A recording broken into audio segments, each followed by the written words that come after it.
Robar un banco puede resultar menos goloso para los delincuentes que el robo del cable de cobre.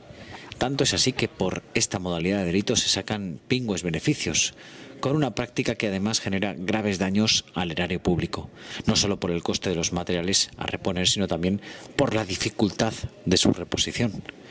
Por todo ello, numerosos cuerpos de policía europeos, entre los que se encuentra la Policía Local de Valencia, trabajan desde hace años en la prevención y detección de esta clase de delitos, como ya se hiciera en el proyecto europeo Polprimet con el alumbrado público. Polprimet 2 pretende ahora validar estas soluciones llevadas a cabo en el entorno urbano contra el robo de metal en el contexto de otras infraestructuras críticas. Con este sistema lo que vamos a evitar es que en cuanto haya un corte nosotros ya podemos actuar, con lo que es la posible retirada quedaría totalmente neutralizada y es inclusive poder detener a los presuntos autores del robo. Cualquiera que corte los cables vamos a detectarlo en segundos.